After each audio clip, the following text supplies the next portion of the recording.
Hi guys, welcome to another episode of the Optical Review podcast. Today I'm joined with Colton O'Keefe.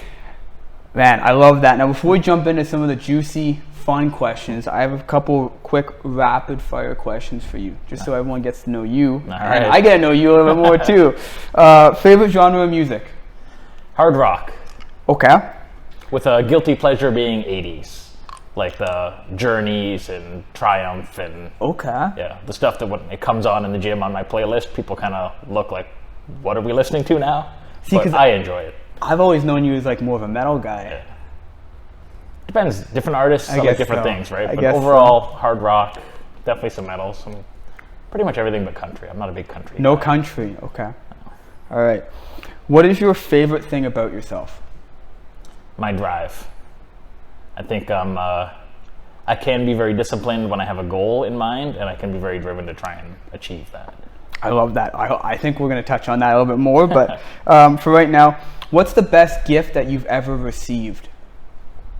Best gift I've received. I know I'm very difficult to shop for, notoriously difficult, and difficult to surprise. So I think probably a couple years ago, my wife got me a new Xbox for my birthday. Okay. And the Xbox itself, obviously, awesome gift, but it's the fact that she was actually able to surprise me for the first time in almost 20 years. Wow. She might have done it here and there, but like I'm notoriously difficult to surprise that way. I pick up on little subtle things, and I'm difficult to fool. So she was able to do it, so that was kind of special that way. Are you a big gamer? I am. See, I didn't know that about you. Look at this. We're learning stuff today. What's your favorite game or game series? Ooh, I don't know. I like a lot of stuff. Like The Last of Us is probably my favorite game of all Love time. that game. Yep. Right now, I'm playing Lies of P, which is like a Souls-like game, like if you know, with Dark Souls, those kind of games. So it's similar to that style. Nice. Very, very cool game. Nice. See, I didn't know that. I'm happy I didn't know that. I'm going to flip that question around. What do you think the best gift that you ever gave was? Ever gave, I think, would be 1 year when I surprised my wife for her birthday. I told her we were going to the zoo, the Toronto Zoo, and we show up there, and I had arranged for one of her friends to already be there to meet us there, so it was a bit of a surprise.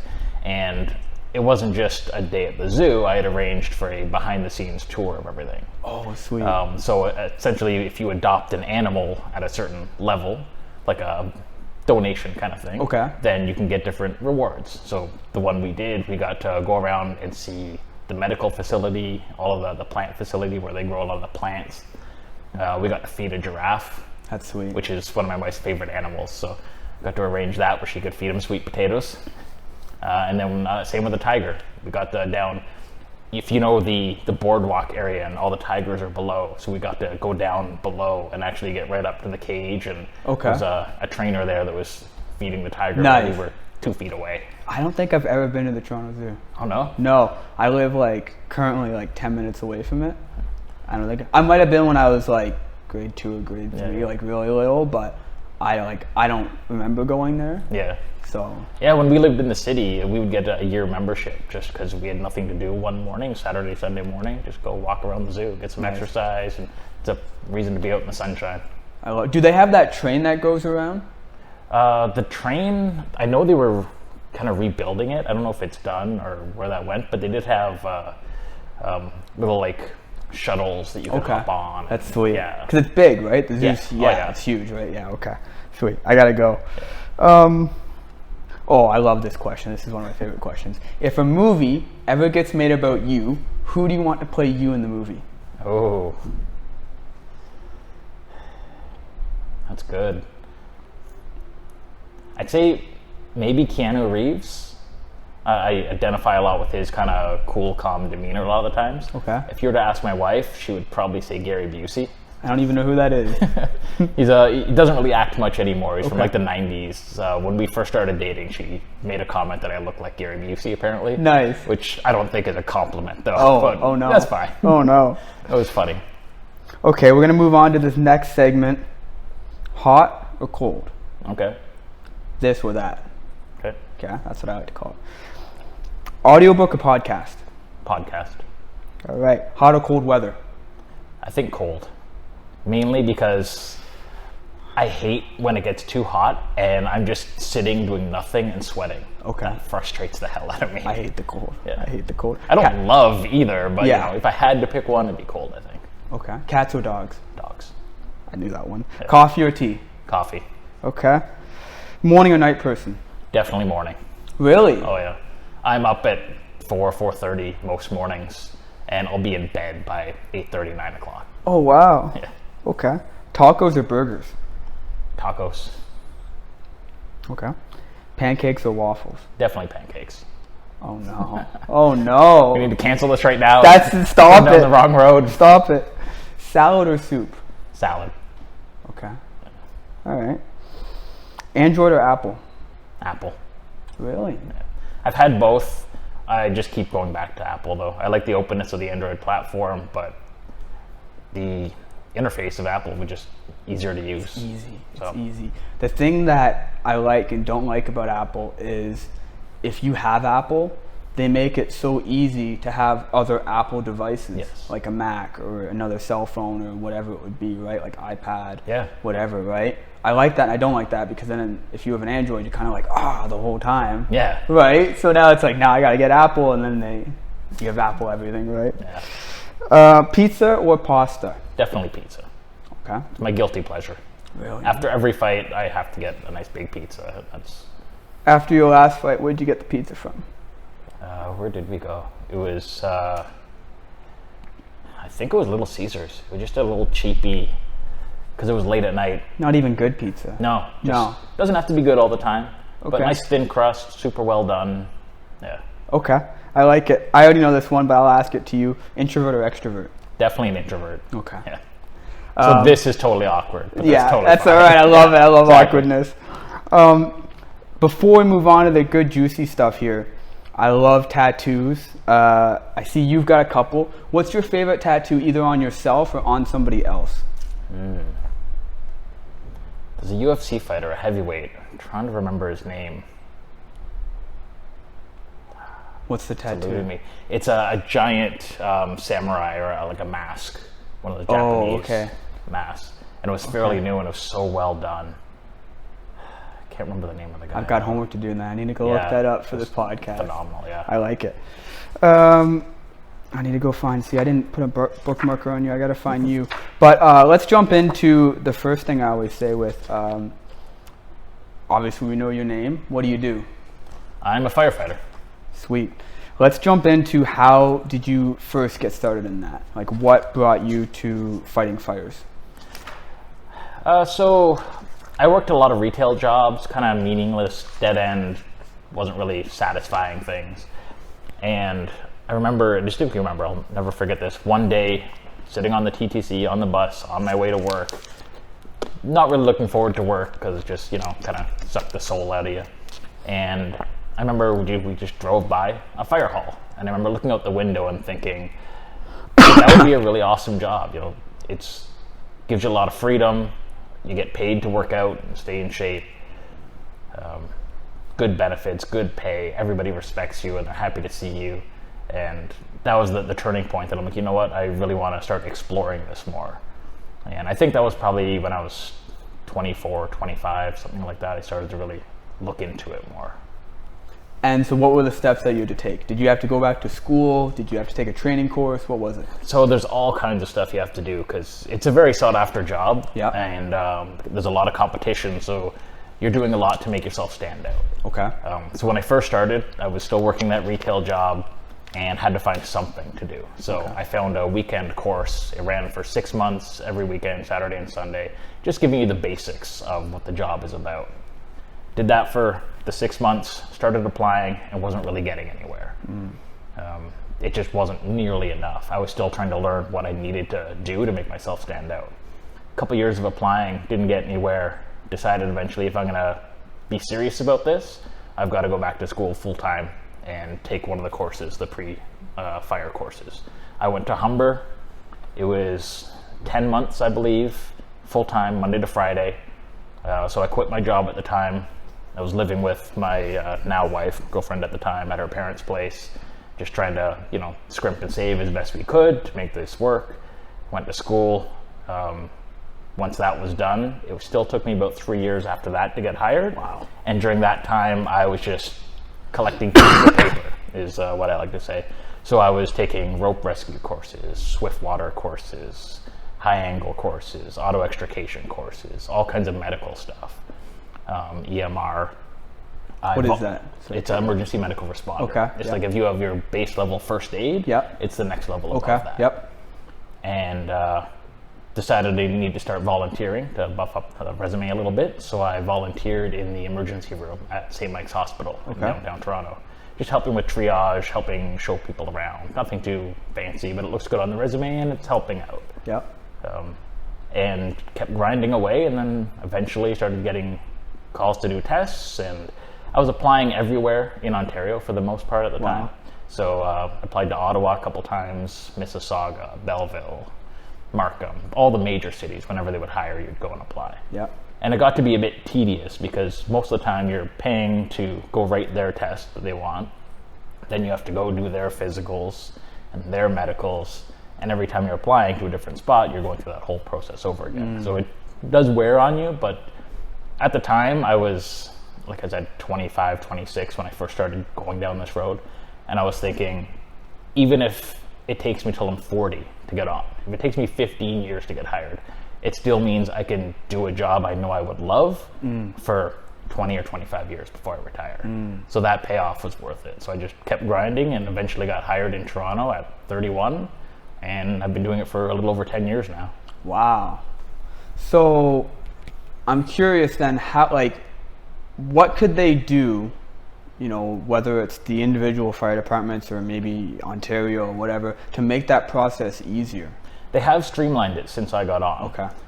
They have this process. I'm not super familiar with it because I didn't have to go through it. But sure. There's a place out in the airport called OFAI, I believe, which is a much more standardized, where a lot of the big cities will accept it. Nice. So you go do their test. It's good for 6 months. You can apply to numerous cities.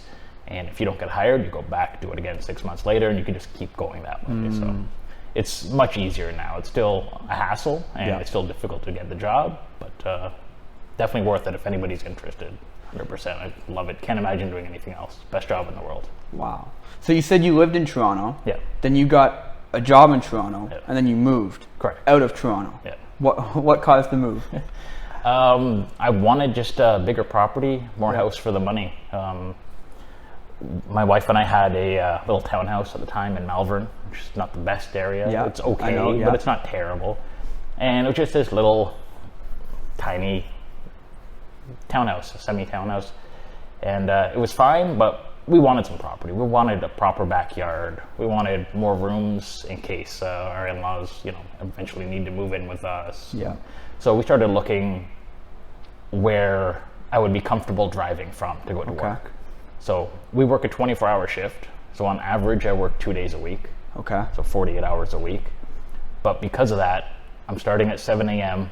I'm on the road by 5 a.m. usually. So I had a big buffer of, I could live an hour, hour and a half away from where I work. Yes. Because I'm only making that commute a couple times a week. It's not a big deal. And it's early in the morning, not a lot of traffic. So yeah, we just started looking around and fell in love with a house out in Port Hope. Put an offer in on it. Or we initially wanted to go see it, and our realtor said it was off the market now. Somebody else had put an offer in on it, so they couldn't even show it to us. Eventually, he was showing us other houses, got a phone call, and found out that offer fell through. So we went, took a look on it the same day, put an offer in, I think, the next day, and we're lucky enough to get it. Wow, that's crazy. So before I kind of ask you on the stories and stuff, right, talk a bit about, you know, the life of a firefighter working 24 hours, right? So are you up all 24 hours? What are you doing to stay up? Like, what do you do to be active? What do you do when you're not on calls? There's definitely a lot of coffee that gets drank. Okay. Like I said, we work 7 a.m. till 7 a.m. and the days can vary a lot. I'm at a fairly busy Scarborough station. So we run maybe 12 calls a day on average. Okay. Some of the ones downtown will be 20 to 25 a day. And there's some out in like far edges of Scarborough, like northeast Scarborough, where they might run 1 or 2 a day. They're super slow. So we're kind of right in between. And it's the same pay rate? Yeah. Okay. So when we're not running calls, we basically have the day to ourselves for the most part. We show up in the morning, we check all of our gear, we check the truck, make sure everything's good to go, give the truck a bath. If we want to do any training, we'll do some training then usually. And past that, if you're not running calls, the day is yours to do whatever you want. Most fire halls have a gym. Ours has a gym, so I get to work out a couple hours every day, which is awesome. We have another guy at our hall that plays guitar, and he'll just practice his guitar for a couple hours. Wow. So in the hall, is there beds? Is there a kitchen? Yeah, both. It's like a house, basically, with a couple offices for the captains. Wow. There'll usually be a dorm room with a bunch of beds in there, and a kitchen that we cook in, of course. Yeah. A lot of the day, the plans are revolved around food. Okay. It's a consistent thing for us, right? You're going to have, breakfast, lunch, dinner, typically. Yeah. So once we do our truck check and all of our equipment's good, we start talking about food and what we're going to be eating for the day. Nice. Start planning that out. And you guys all cook together as a unit? Usually. Yeah. Different halls do it different ways. There's nothing that's really set. I do a lot of the cooking at our hall just because I don't mind, and people seem to like what I cook. So there you go. It works for me, and it's a way to kill the time. That's sweet. That's sweet. Now, is there any type of, I know you mentioned games, like a games room? Is there billiards? Different halls Xbox? do, for sure. People can bring in Xboxes and stuff. Yeah. The city doesn't supply anything. Yeah. So it's whatever we want, including TVs and whatever we have to buy ourselves and bring in. At one of the halls I started at, they actually had a pool table upstairs, so you could do that. Yeah. We don't have that at where I am currently, but just TV and a gym. Yeah. But it works. Now, do you move halls often? Whenever you want, really. Yeah. So I started at one hall, and I was there for about 6 years, and just wanted to change. There was an issue where there were two trucks in that hall, a ladder truck and a regular pumper truck. And because of staffing, one truck was always getting shut down. Oh. So if we were assigned to that truck that day, we'd be scattered to somewhere else in the city. Oh. And it was fine for a while, but it starts to wear on you. You want to be assigned to a hall that you like. Yes. You want to work there. And when you're getting sent out all the time, it just gets tedious. So I went to a different hall that's nearby, and it's just myself and a chief, which is great, or our truck and the chief. Yeah. And it's actually just down the street from where I grew up too. So I'm familiar with the neighborhood, and it's kind of cool being back there. Yeah. Now, you just mentioned two different trucks, and I have no idea what they are. Yeah. Run me through what the trucks are, how many different trucks there are, what makes one truck better or worse, different types of fires. Sure. So you get your standard fire truck is referred to as a pumper. Okay. And that's the one that has water on board, and it pumps at fires. It's very typical. That's probably like 75% of the trucks in the city will be that. The next most popular kind is likely an aerial, which is the ones that have the big ladders on them. Sometimes they have water on board as well. Sometimes they don't. It just depends on where they are and where they are in the city, if they need that or not. Okay. And then you've got a rescue, which I was assigned to, but they just changed it to a pumper. Rescues have a bit more advanced equipment. So because where I work, we're near the Scarborough Bluffs. Yep. So we have a lot of rope equipment. So usually a couple times in the summer, people get stuck on the bluffs, so we're going over to rescue them, essentially. Okay. So those are the rescue trucks. They also usually have auto-X equipment for auto-extrication if people get in a car accident, like the jaws of life would be referred to. And then squads. What's that? A squad truck, which is like the next level above the rescue. Okay. So they do the much more intense rescue stuff. So say somebody gets trapped in some equipment, some machinery or something at a factory. Yep. They'll be the ones that go and try and get them out of that equipment. Wow. And then there's a few like specialty things, like towers, which are almost like an articulating boom. Okay. So it's almost like a cherry picker kind of thing. Yep. And the city just got a gigantic one called Tower 1, which is the first one I've ever seen, and it's almost the size of like a semi-truck, like a tractor trailer. Yeah. And it goes up to, I think, 210 feet in the smokes. air. So it's for like the really big apartments downtown. So you can't be scared of heights. No. So what type of training do you need for these trucks? I know you mentioned some of them are rope trucks and stuff. Yeah, it depends on what you're assigned to. So I'm on a rope truck. Yeah. So this year I spent a week at our special operations building and doing rope rescue training. Okay. So rappelling off buildings, hanging upside down, trying to work on like disentangling a dummy. Like basically simulating like a window washer who might have got stuck on the side of a building. So how you would get him off and put him on your harness, and if somebody goes off the bluffs and they need to be put into a basket, how do you bring that basket back up, and setting up pulley systems and all that stuff. So we spent a week doing that. That's something I really enjoy, and that's why I work at the hall I do.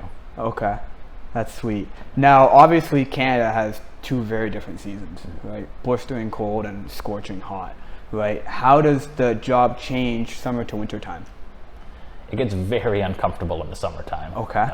We're basically, when we have our bunker gear on, it's basically a snowsuit. Wow. So even just doing ordinary stuff, going into, check alarms. We're not even fighting a fire, but just checking an alarm that's going off. But you have to wear all your gear. You're sweating like crazy afterwards. You get super dehydrated. It's very easy to get heat stroke. So you have to be very aware of your body and stay fed and hydrated for sure. In the wintertime, it's not nearly as bad, of course. You can stay warm easily enough. But water truck or pumpers, fire trucks, they leak a lot. Like the hoses are never super, super tight. There's always drains that are open. So in the wintertime, there's ice everywhere because things are leaking, and you got to be just super careful where you're walking. It's tricky. It's more comfortable to be in, but you have to be very aware, especially at a fire scene when you're hustling and you're rushing and your mind's on doing other things. Yes. It's very easy to trip. Okay. Yeah. So I'm curious, why do they leak? Like it's just a common, like you can't fix it, or? It's like if you have a garden hose and you're constantly attaching multiple garden hoses together, they sometimes just leak at the couplings. And you can go around and tighten everything up super tight if you have to, but it's not a priority at a fire, right? Obviously. If the house is on fire, you just want to make sure you're getting water to the end. A small leak is not a big deal. Yes. If it's a big leak, sure, fix it. But yes. Small leaks, you just want to, you'll work with it. Okay. And I know this a little bit with fire extinguishers, so I'm curious how it changes with the actual trucks. What changes based on the fire? Like if it's electrical fire, cooking fire, right? Is the stuff that comes out of the truck the same? More or less. Our default mode is just put water on the fire. Okay. There are things like that we have to be aware of. So if it appears to be an electrical fire, a generator or something, we'll try and cut the power to it. Of course. Because as soon as you cut the power, it's just a regular fire at that point. Yeah. If we have a gasoline spill that's caught fire, most of the trucks will have foam on them.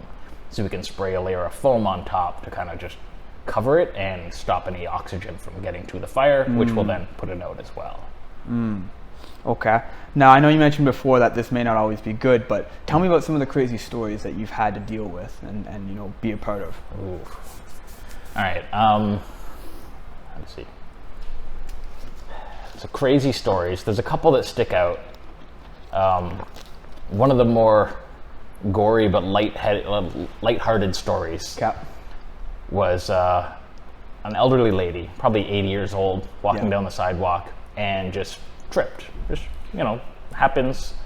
Fell down and smacked her face on the sidewalk. Okay. We show up and she basically has a flap of skin, like her whole forehead is kind of fallen down in front of her face from one corner to the other. Wow. So you could see her skull, and it was kind of gross, but she was just super cool about it. She acted like nothing was wrong. Wow. She was totally cool. Everyone around, all the bystanders are panicking, thinking she's dying or something, and she's just, it's whatever. Yeah. As you get old, you get thin skin, so it happens very easily, and maybe that's something that's happened to her before. I don't know, but it was interesting to see her reaction that way. It was unexpected. Yes. And you mentioned something that had absolutely nothing to do with a fire. Yeah, that was just a medical call. I'd say at least half of our calls are medical calls. So we do get a fair amount of fires. It can vary depending on what station you're at, but we do a lot of medical calls and vehicle accidents. Okay. So you're almost like EMS, but with fire. Correct. Yeah. Got it. Wow. So we usually show up on scene first and try and stabilize the situation. So if they need oxygen, give them that. If someone's having a heart attack, we can give them defib, try and get their heart going again, and maintain until paramedics arrive and take over from there. Okay. What would you say would be the number one cause of a house fire?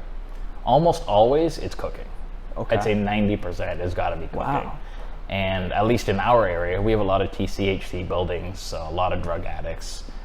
And A lot of the time, it's somebody who decides they want to start cooking some food and then gets high and falls asleep and sets their kitchen on fire. Wow. That's surprisingly common. Wow. That's crazy. After that, there's a lot of smoking fires. People smoking in bed, smoking on a couch.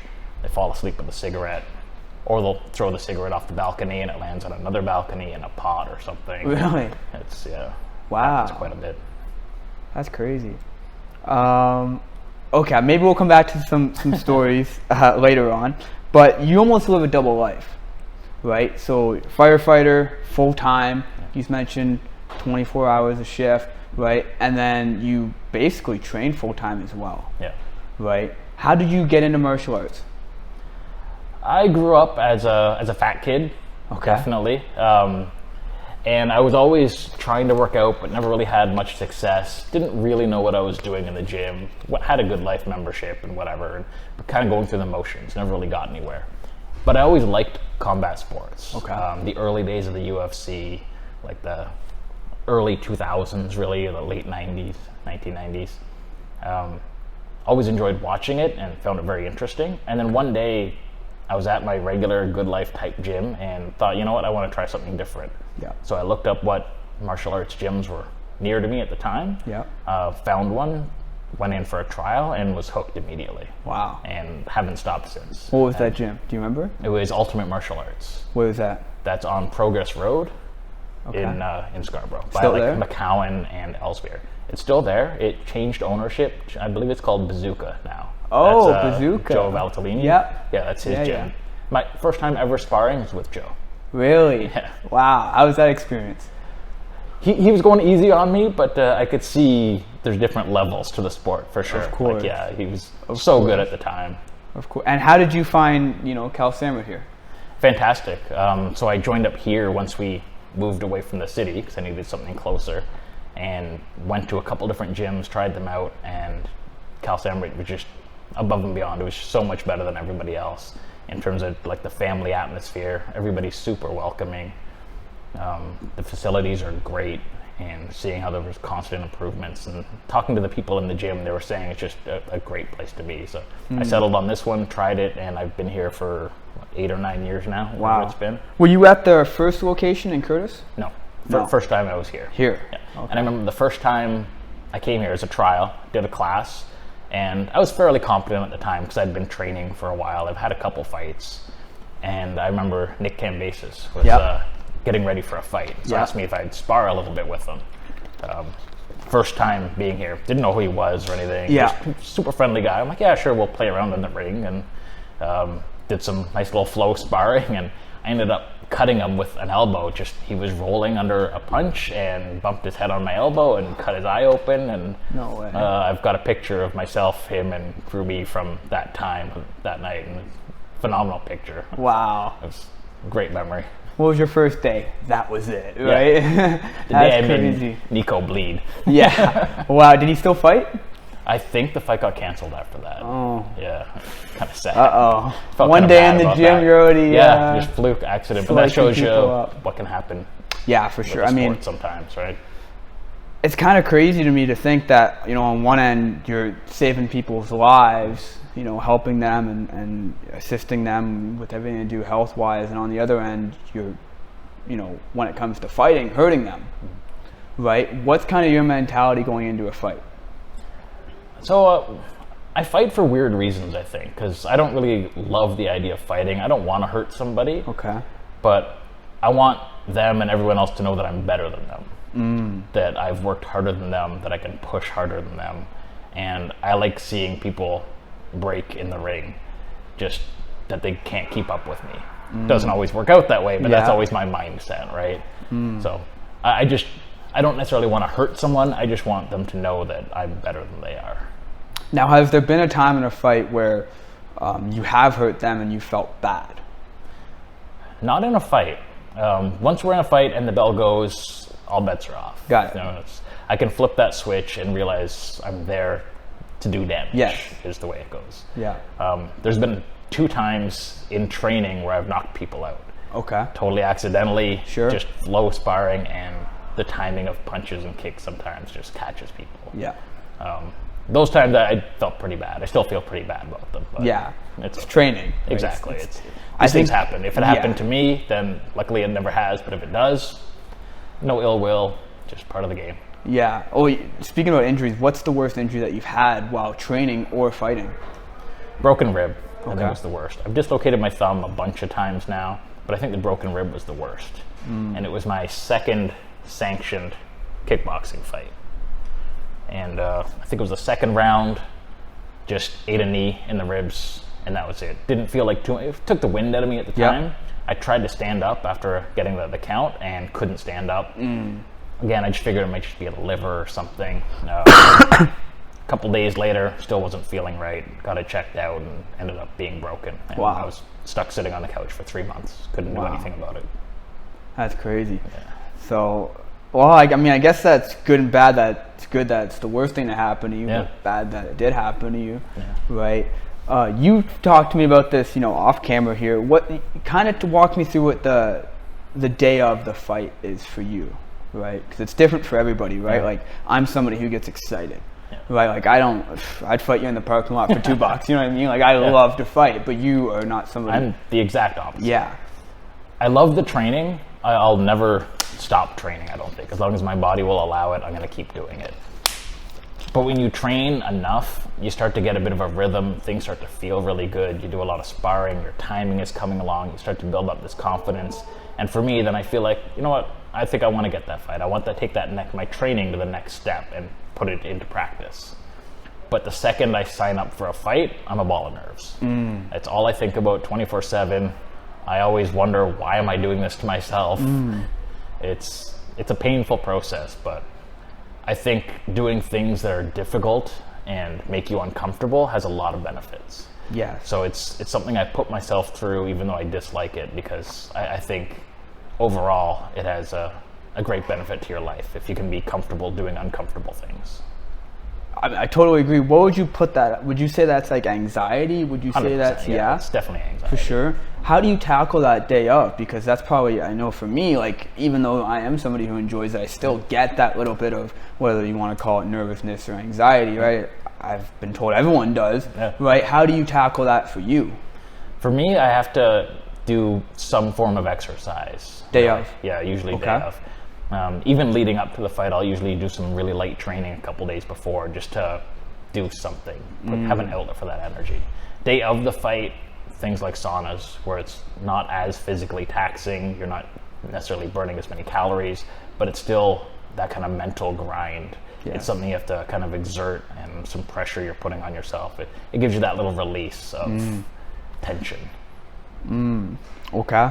And then what is your fight camp look like in terms of nutrition versus out of fight camp?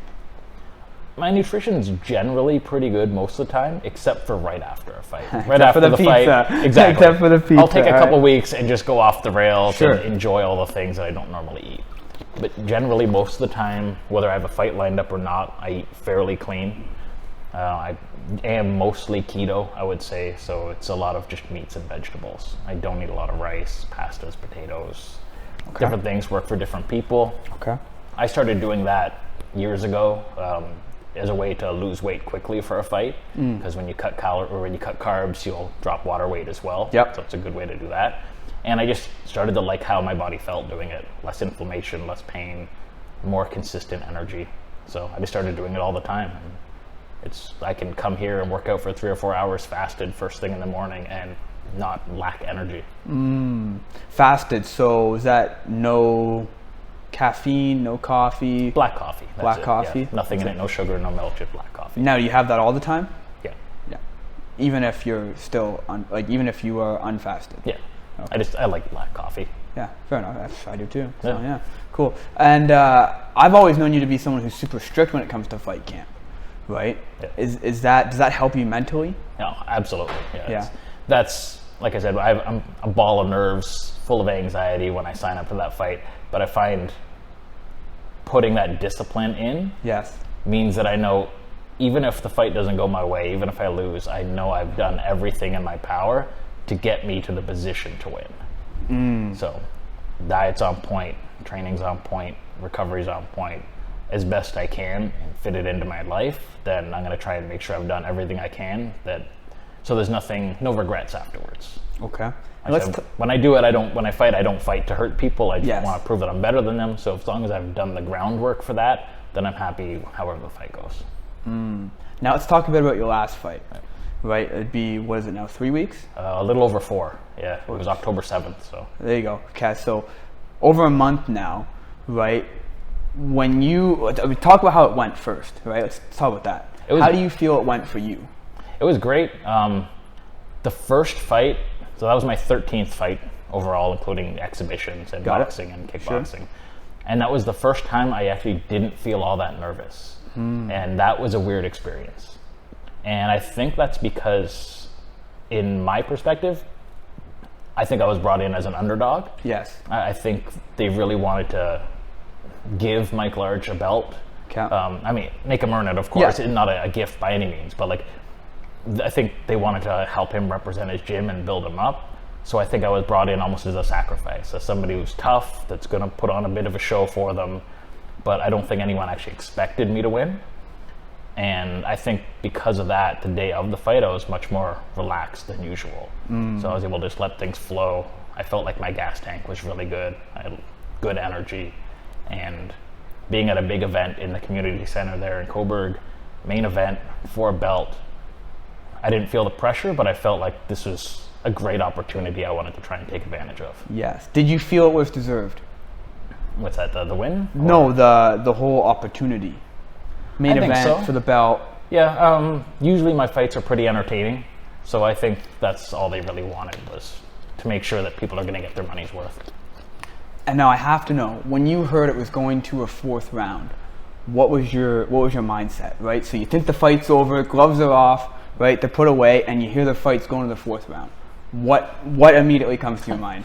It's a bit of a story here. It's kind of interesting. So that will most likely be my last kickboxing fight. Yes. I might occasionally do some of the charity boxing ones with police and fire that I do, but I can't imagine a better way to go out than that fight.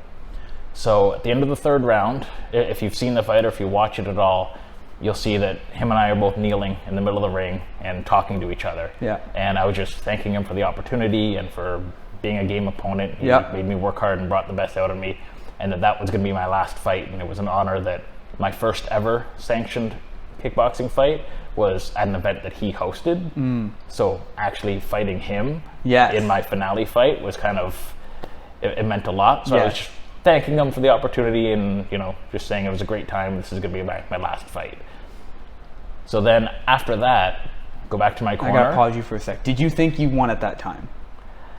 It was hard to say because I know he definitely won the first round, but I think I did enough in the second and the third rounds. Yes. It was definitely coming down to points. Yes. And I think I really focused on trying to land more shots than he did in each exchange, so that every time I could try and get one more point than him, because he's a tough guy. I wasn't expecting to finish him, but I wanted to know that I could get the decision if it went that way. So to cut you off, go on. Yeah, of course.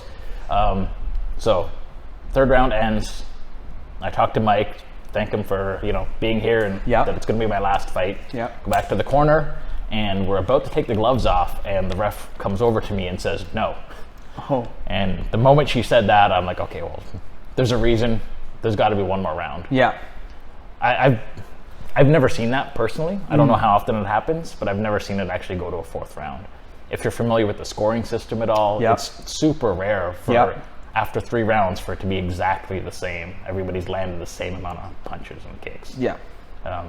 So I knew it was going to happen. Fourth round starts. We meet in the middle of the ring. We're about to throw. We're getting it tense. We're closing the distance. And he's looking me right in the eyes. And I said, well, this is awkward now. Because I just thought it was over and they're not going to have to fight anymore. He just kind of laughed a little bit, and then we just did what we did. And I just kept trying to push, and I think my cardio is what won me the fight. He was getting tired, and I felt phenomenal. Yes. And so you're standing there, you're waiting, right? What's going through your... Because I know as somebody who's a fighter, right? You don't know if you might think you won, you might think he won, it's close. Obviously went to a fourth round, so it was close, right? Did you think you did enough to win? I think at the end of the fourth round I did. In the third, it was too hit and miss. It was too close. I couldn't say getting the 8 count in the first round. I know that scored him extra points, so it was tough. When the 4th was over, I knew it was close, but I was confident.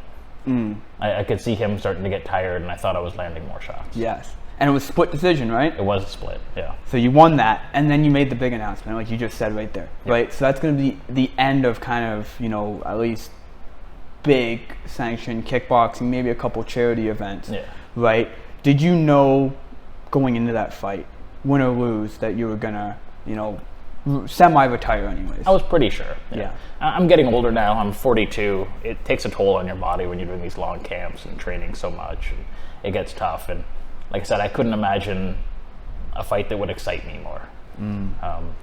So the only reason I fight is to challenge myself, and to do that, it also has to be special. Hence the charity fights that I do, or this particular one. Like, I can't imagine, win or lose, fighting somebody like Mike Large for a title in the main event. There's no way to top that, I don't think. Yes. So unless an opportunity comes up that would be equal or better than that, then I can't see doing any more kickboxing fights. Okay. Are you happy with that decision? Like, I mean, I know you mentioned when you start training again, you kind of get that itch, right? So what are you going to do to tell yourself that you're happy with that decision? That I don't know yet. I haven't got to that point. I'm just starting to get back into the gym after taking a couple weeks off, and that's usually when it starts to kick in again. That need to compete is like, get back to the gym, I start training, I start feeling good, everything's flowing well, and then I think I'm going to sign up for another one. Every single time I fight, I tell myself it's the last one. Okay. Like, not always committed to it, but because of those nerves that I mentioned, yes, I'm always thinking, why am I doing this to myself? Yes. So I always say this is the last time, and it ends up not being the last time. So now, who did you tell prior to that fight that it was going to be your last one? Did you tell your wife? Nobody knew. Nobody. Just you. So now that you've kind of went out, you've said it at the hall, you've now said it here for the millions around the world to listen to, right? Do you feel you now have an obligation to hold that up? Like, are you somebody that you'd feel bad if you went back on your word? I don't think so. No. I do all of this just for me. Yeah. And like I said, my only goal when I'm fighting is to challenge myself and to make it entertaining for people. So if there's a chance that something comes up that would challenge me and intrigue me, and I have an opportunity to entertain people, then I would certainly consider it still. Okay. So let's say it is done, right? Let's say it is over, except for a couple of charity events, like you said, right? What's the kind of next steps for you? Are you looking more in the coaching role? Do you want to get more involved in, maybe being a ref or official? What's next? Both of those, really. I've done the reffing course and the judging course with Wacko. I would like to get more involved with that. It's a way I can still be involved in the community and help our fighters and see them progress. And I would like to get into coaching more too. With my work schedule being what it is, it's shift work, so I can't commit to an every Monday night or an every Thursday night kind of thing, because every month I'll be working one of those days. So it's tough to have an organized, this is my class I'm running, but I do want to help people continue to grow and to train them and be there to support them. So most of the time, if anybody's going to ask me to hold pads for them or to spar with them or do extra rounds or anything, I'm always happy to help out. I can't necessarily run a structured class, but I want to be part of the team and help people grow and pass on what I've learned in the years I've been doing this. Man, I love that. So I definitely would think, I know at least for me and some other people in the gym that I've talked to, that people consider you a role model, right? At least among the gym community. Now, not necessarily for this question among the gym community, but I'm curious to you, who are your role models, whether it's growing up or even right now? That's a good question. I don't know. It's not really one person. It's anybody that kind of embodies that same spirit that I have of discipline, of trying to grind it out and pushing through adversity.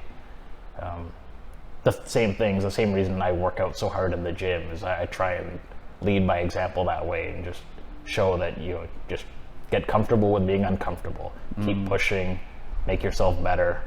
So in terms of role models, it's no one specific, but anyone that kind of has that same kind of feeling. That's probably what's helped me grow and try and make that more of my reality. For sure. Now, is there one person or a group of people that have kind of influenced your fighting style?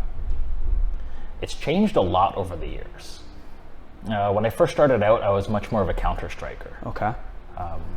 That's what I liked to do. I wasn't super aggressive, but I found with all of the fights we're doing, at the amateur level, you're only doing it for 2 minutes. You don't have a lot of time to be a counter striker. Yes. Because you can't just lay back and wait for them to come after you. You'll just run out of time. It's going to be boring, nothing's going to happen.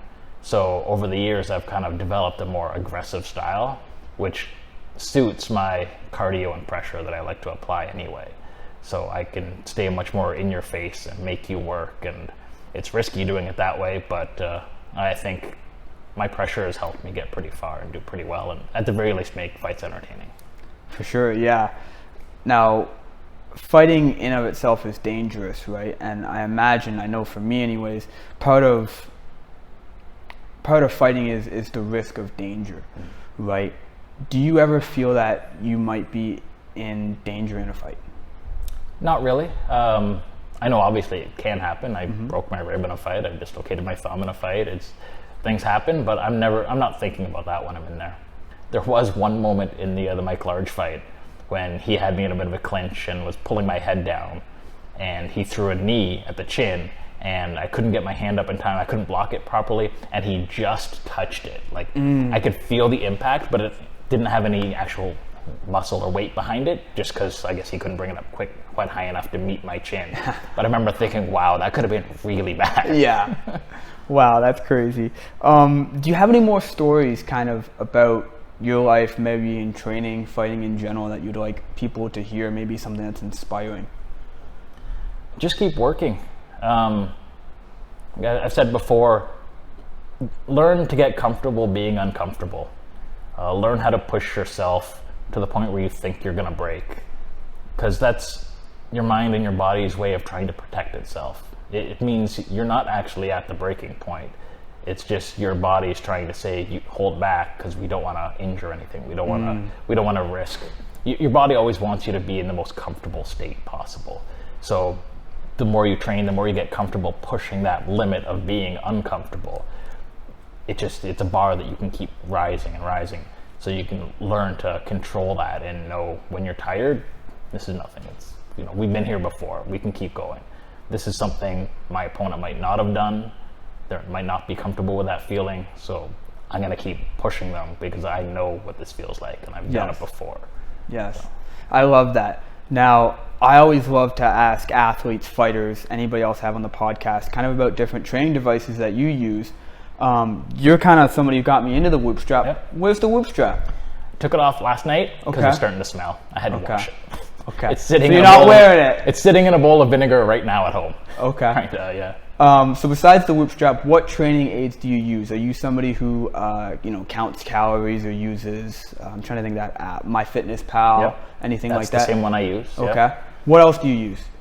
Those are the two primary things, and saunas and ice baths are my main, not training, helping for recovery types of things. And then lots of foam rolling, stretching, that kind of stuff. Got it. So do you have your own sauna and ice bath? I do, yeah. How often do you do those? Lately, for the last couple of weeks, I've been slacking off a little bit, just trying to enjoy life and relax a bit. But when I'm back in training, even if it's not training for a fight, I do the sauna probably 3 times a week and ice bath maybe 6 times a week, almost every day. Okay. It's set at, I think, about 5 degrees right now, so I only have to be in there for about 5 minutes. And part of that mental toughness I was talking about earlier and that discipline is, you get in there and you want it to be miserable because it's a way to, it gives you confidence knowing you're doing something that's challenging and you're not going to quit. Yeah, and the same thing for the sauna, 5 minutes? 100%. Sauna is usually about 20 minutes to 30, depending on if I really need to be in there.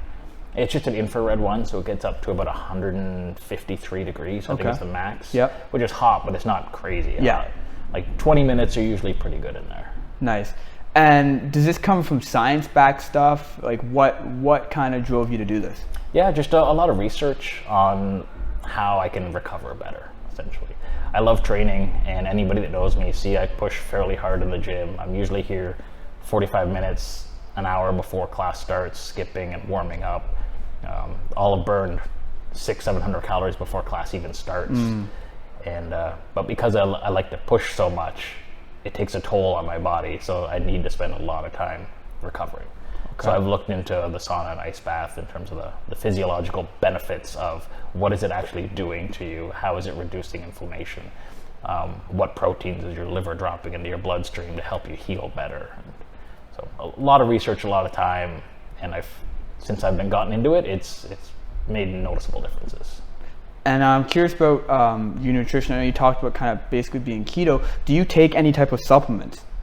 Yeah, multivitamins. That's pretty much the main thing. Just good quality multivitamins, fish oil, and probiotics. Any creatine, protein? Not typically. Protein just to supplement depending on where my diet is for the day. I usually try and aim for around 150 to 180 grams of protein a day. So depending on what I've eaten, I might have a quick protein shake just to bump those numbers up. I don't really do creatine just because I don't really focus that much on weights to the point where I really need it. It is good for muscle recovery. Depends on what you're using it for. When I do want to bulk up a little bit, when I am lifting heavier weights, I'll use it, but it's very rare. Yeah, I had on Aaron Jeffrey. He's a professional fighter, ranked I think 3 or 4, Bellator, and he's also runs his own nutrition company. He said, if I could tell any athlete to take one supplement, it wouldn't be a multivitamin, it'd be creatine. Because especially if it's combat, it's good for the brain. So if you're taking any type of shots, even if it's just, you're holding here and they take anything like that, it helps recover those brain cells. It helps get blood flow. It helps water, everything like that. Because creatine, one of the things you have to do is you have to drink more water with it. Right? So obviously, you have to be proper with your hydration, but you also have to make sure that you're getting water to the correct spots, and creatine helps with that too. I didn't know about the brain stuff and that kind of recovery, but just muscle recovery is what I've always looked at it. But I'd have to look into that. I'm curious. Do you listen to the Whoop podcast? No. Oh, they have some good stuff on there. I listened to the occasional one when I was first trying it out to get more familiar with HRV and whatnot, but not generally, no. Yeah, that's something I love, man. Like for me, and I'm not trying to get sponsored by them yet. Hopefully, who knows, right? But they came out with the strength trainer, which is incredible, and then they added in the new AI software too. So for me, that's incredible because I track just basics, right? So carbs, proteins, fats, right? If I'm getting a good source of everything like that, depending what my activities are, my sleep is, stuff like that, I know how to kind of manipulate those for me.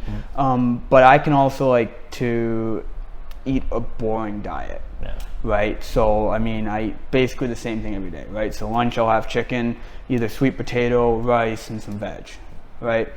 Pretty healthy, right? But now I can put in what I have, and it will give me recommendations for different ways to eat that. Right? So I just love the way that the AI kind of takes over, and I basically stay away from technology, but something like that where it can mix up what I eat for lunch and dinner while still kind of eating the same thing, I find it super interesting. I'm kind of similar. When I get into a routine, I usually eat the same stuff almost every day, breakfast, lunch, and dinner for the most part. And for the Whoop, my main focus with that is just the recovery aspect of it. Letting me know, because I train pretty hard and I'm hard on my body, I can try and have that as a visual, like say, to pull myself back, to hold back a little energy today. Maybe I didn't get enough sleep last night, maybe I should rest a little bit more. So I have that kind of monitor holding me a bit more accountable. How does it work with the 24-hour shift? Because I know that when I've done it, when I've been up for a certain number of times, it won't even register any sleep, and almost, I wouldn't say it's like lagged or delayed or something. It almost like stays on that day, like it doesn't monitor recovery or sleep. How does that work? I haven't had any issues with it that way, a lot of times it will say I've had terrible recovery that day. Like my next day will definitely be in the red, almost consistently after work. Because even when you're sleeping at the fire hall, it's not a restful sleep. You're waiting for the next call to come in. You're tossing and turning in bed a lot, but having that reminder, I can look at the app and say, okay, well, I didn't get a lot of sleep last night. Maybe I do still want to go to the gym. Let's try and ease up a little bit as best I can. But I'm notoriously bad for easy workouts, though. I always push too much. Usually regret it after. Well, I've got some final closing questions. Before we jump into that, is there anything that you want to say or talk about? No, I don't think so. I think we've covered a lot. Sweet. No, I'm good. Pretty easy. Yeah. I'm going to jump into these closing questions here. Actually, there is one more thing I want to talk about. With you training so much, I know I've experienced this in the past and some other athletes I've had on too. How do you kind of deal with that work, training, and relationship balance? Luckily, I have a very supportive wife that way. Okay. She is usually pretty on me about making sure I'm eating the proper things when I start to slack off. She helps me with stretching and keeps me motivated that way. She takes good care of me and gives me a lot of freedom to come here for hours and hours every single day. Okay.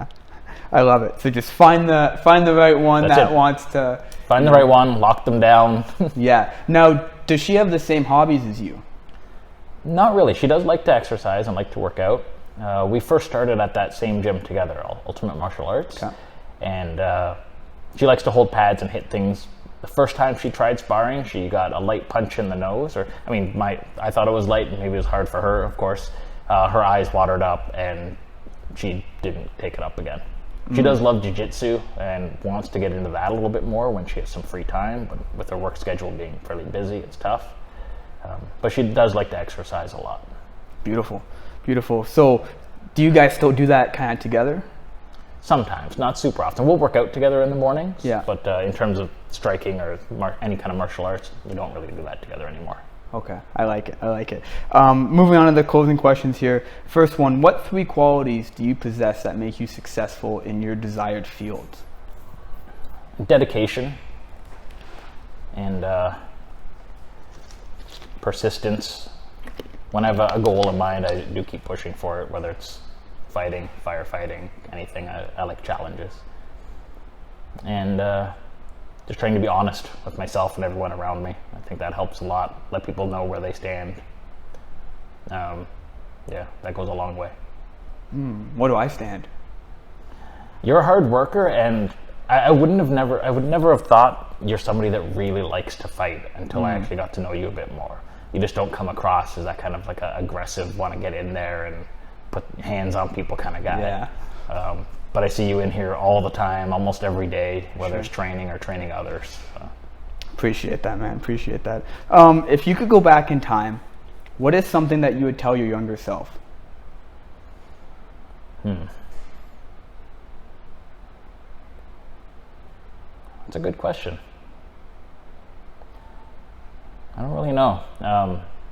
One thing I've always kind of had in the back of my head that I've always kind of used to help motivate me is try and do things that would make your younger self proud. Yes. So I had that in mind when I wanted to be a firefighter. I had that in mind when I wanted to get into fighting and training hard. I wanted to be that person my younger self would be proud of if they grew up to be that. And I've done my best to try and get there. So if you had to give me a definite answer, would you say that you have done that? I think so, best I can, yeah.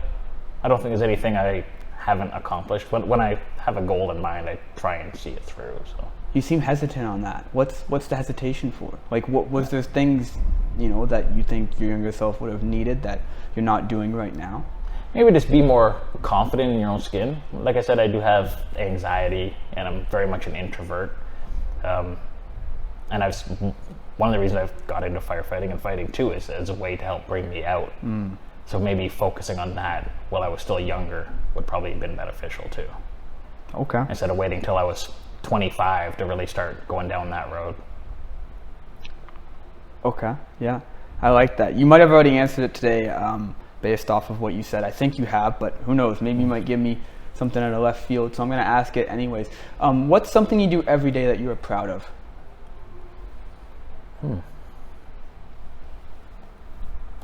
Every day.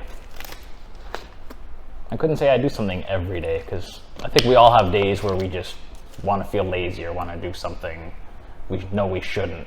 Have some junk food or skip the gym, or so something every day would be tough. But I do try and get in an early morning workout almost every time I can, because I think that sets my day up for success. Yeah. I get that energy out of the way, I feel accomplished, I feel good. So I think that would be the closest thing. Sweet. That's it for me. That's it for questions for me. You have anything to ask me? Nah, I think I'm okay. Yeah. Sweet. Where can people find you if they want to find you? I'm on Facebook.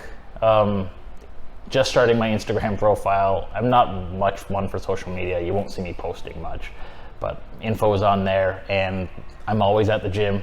If anybody's around and they want to ask me questions, talk to me, feel free, bend my ear. Me being an introvert, I don't go up and approach other people very much to talk to them. So sometimes that makes people think that I might be angry or upset about something, and that's almost never the case. I'm usually in a very good mood. I'm usually very helpful. Yeah. Just, I need people to come up and talk to me if they have questions, and feel free to. I love that, man. Thank you for coming on. I enjoyed the episode. I have a feeling everybody else enjoyed the episode too. Hopefully. I think you know, like you said, pushing yourself outside of your comfort zone it's tough, but it's where growth comes from. Absolutely. Yeah. Right? Like, even just for me, like, one of the reasons why I started the podcast was because I wasn't really the best at talking to people. Okay. Right? I wouldn't really consider myself an introvert, but it's more so like I just either didn't want to or I didn't feel comfortable just kind of going up and talking to somebody. Right? And the time I started it was in the middle of the pandemic, so that wasn't even really feasible for me to just go up, right? Like, I saw all these videos of people going up and be like, oh, whatever they would ask them questions, right? So that wasn't feasible. So I tried to come up with something I could do to basically talk to people about their lives, what they do, and you know, bring other companies on and share their story and get growth through that, right? So, like, even just now, like, if you go back and listen to some of my other episodes, like, even just Barry McDonald, I think he was number 7 or number 4, I can't remember, one of those two.